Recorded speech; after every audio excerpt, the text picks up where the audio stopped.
பேரண்ட்ஸாக இருக்கிற நம்ம குழந்தைகளுக்கு நல்ல விஷயங்கள் சொல்லித்தரது நம்மளோட கடமைங்க. ஆனால் அப்படி சொல்லி தரும் பொழுது நம்ம சொல்கிற வார்த்தைகளில் கூட கவனம் வேணும் அப்படிங்கிறத ஒரு ஆர்டிக்கலில் படித்து அதை உங்களோட ஷேர் பண்ணிக்கிறேன்.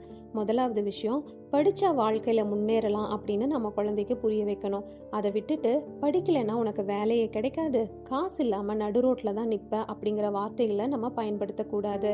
ரெண்டாவது விஷயம், உழைத்தால் நிறைய சம்பாதிக்கலாம் அப்படின்னு சொல்லலாம்.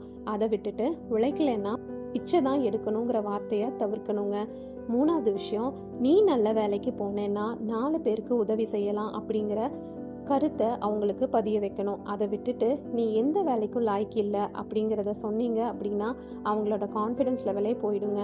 நாலாவது விஷயம், ஃபெயில் ஆகிட்டா உன்னை ஸ்கூலுக்கே அனுப்ப மாட்டேன் அப்படின்னு சொல்கிறதுக்கு பதிலாக நீ கண்டிப்பாக பாஸ் ஆகிடுவ, எனக்கு உன் மேலே நம்பிக்கை இருக்குது அப்படின்னு சொன்னீங்கன்னா அவங்களுக்கு பயம் போய் கான்ஃபிடென்ட்டோட படிப்பாங்க.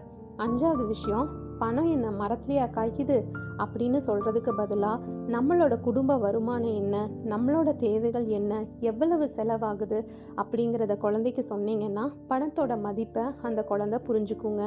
இந்த மாதிரி நம்ம சொல்கிற நல்ல விஷயங்கள் கூட நல்ல வார்த்தைகளை உபயோகப்படுத்தினா நம்ம குழந்தைக்கு கரெக்டாக போய் சேரும் அப்படிங்கிறத அந்த ஆர்டிக்கலில் சொல்லியிருந்தாங்க. இந்த பதிவு உங்களுக்கு பிடிச்சிருந்தா லைக், ஷேர், கமெண்ட் பண்ணுங்கள்.